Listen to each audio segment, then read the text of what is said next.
I currently have 1,746 photos and I need to cull that down to 200 for the final delivery.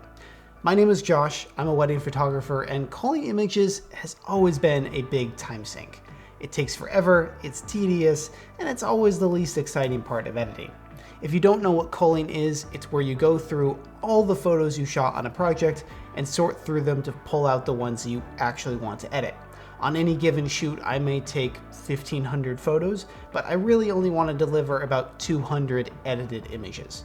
Culling is the process of going through all 1,500 photos and deciding which ones to keep for editing and which ones to throw out.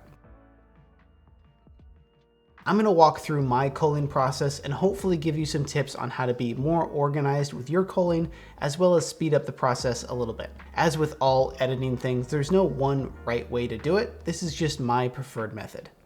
Whenever I go to back up my photos after a shoot, what I'll do is create a new folder. We'll just label this one Test Shoot. And inside that folder, I'm going to create 3 more folders. So one labeled Photos, one labeled Lightroom, and one labeled Exports. In the Photos folder, that's where I'm going to put all of the photos that I shot. And for each camera that I used, for example, if I used 2 cameras, I'm going to create a new folder for each camera. This one labeled 1 and this one labeled 2. And then the photos that I took on each of those respective cameras, I will put into their respective folders. And with the Lightroom folder, that's where I'm going to put my Lightroom catalog, and the Exports folder is for all my exported photos when I'm done editing. Once my folder structure is set up and my photos are offloaded into their respective photo folders, I can create my Lightroom catalog and import all my photos. Now that we're in Lightroom in the library module, let's talk about how to sort your photos. The most basic premise of culling is to go through your images and delete the ones you don't want. And while that is a perfectly fine way to do your culling, I prefer a slightly different approach. Instead of deleting the images that I don't want, I like to sort them into a reject pile. For one, it's actually a little bit faster, and 2, it allows me to go back and rescue a photo if I find out later that I actually need to use it. Instead of having to re-import that photo back into Lightroom, I can just go to the reject pile and grab it and pull it back in.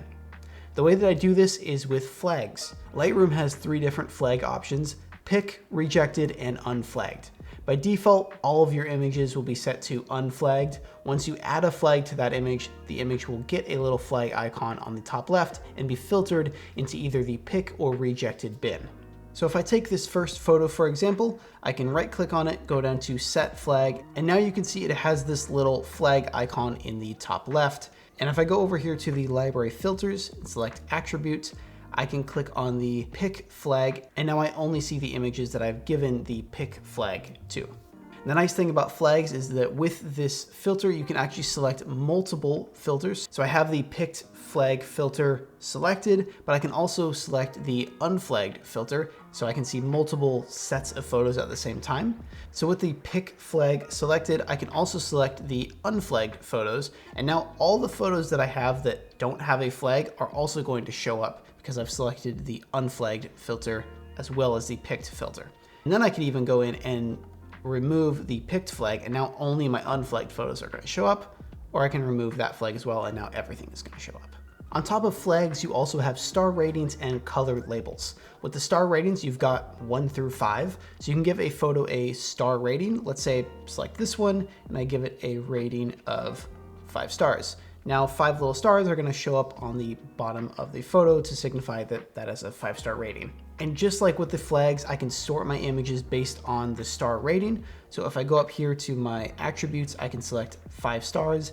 And now the photo that I gave that 5-star rating to, that's going to be the only one that shows up. So practically, the way that I like to use this is on top of giving images the pick or reject flag to signify which ones I want to keep for editing or which ones I want to just kind of get rid of, I will give photos a 5-star rating if I know that I want to use that image for Instagram later on.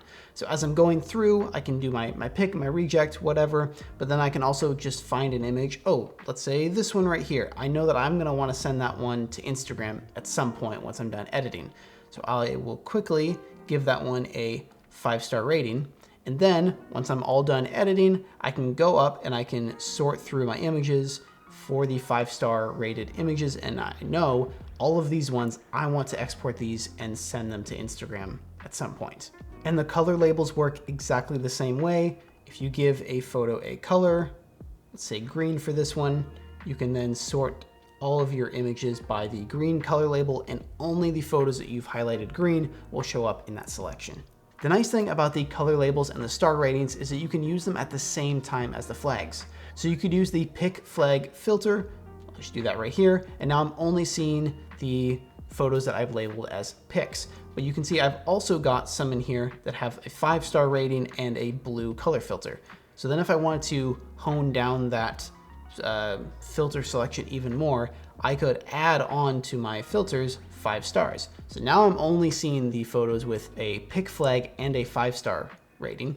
And then if I add the blue label, now I'm only seeing things with a pick flag, a 5-star rating, and a blue label. So you can get really specific with how you label things, which can help in your organization of your photos.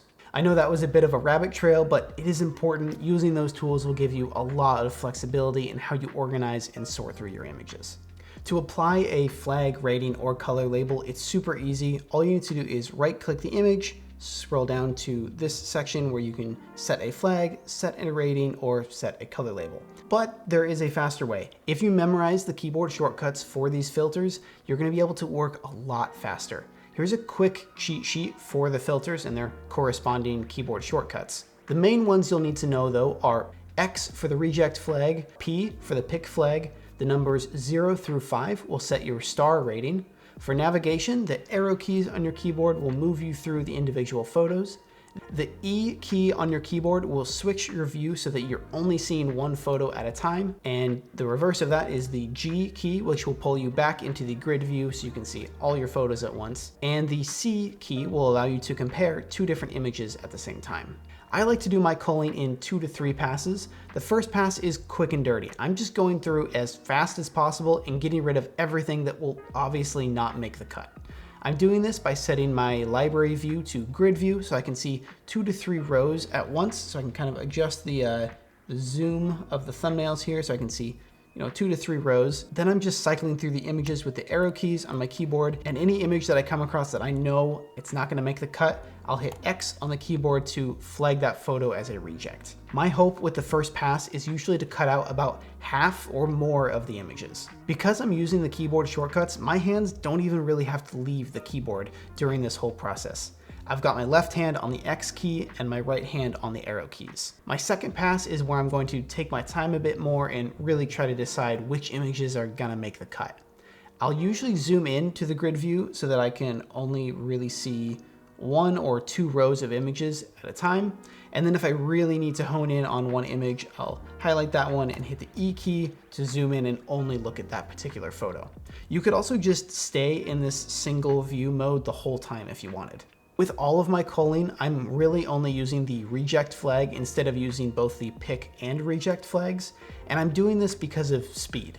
On the keyboard, the P key is so far away from the X key, they're on opposite sides of the keyboard. So if I wanted to use both the pick and reject flag, I'd have to constantly be going back and forth between X and P, and it's just a waste of time. So I just stick to using the reject flag. However, there is a setting you can turn on that may speed things up for you. The auto advanced setting will automatically move you from one photo to the next when you apply a filter. So normally, if I've got this photo here, and let's say I want to reject that photo. I don't want this photo, so I hit the X key and I've flagged that photo as a reject. And then I have to hit my arrow key to go to the next photo to, continue on the cycle. If I go up to the photo tab up at the very top and I go down to auto advance and turn that setting on, now if I hit the X key, Lightroom will automatically jump me to the next photo and I can do whatever. Let's say I don't want that one either. I hit the X key, bumps me to the next photo.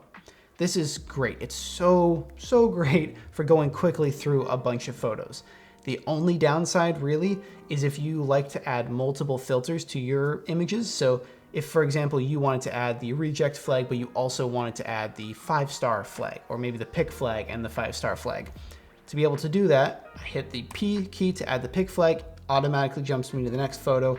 Now I have to go back to the photo I was just on, hit the 5-star key, jumps me forward again. If I wanted to add a blue filter, Gotta go back, add the blue filter, jumps me forward again. So if you're adding multiple filters to a photo, probably just keep this setting off because it's kind of hindering you more than it's helping you. But if you're only using one filter like I am, like I'm just going through and hitting reject on the ones I don't want, auto advance is perfect. Sometimes I will do a third pass if I wasn't able to narrow down my selection in the first 2 passes.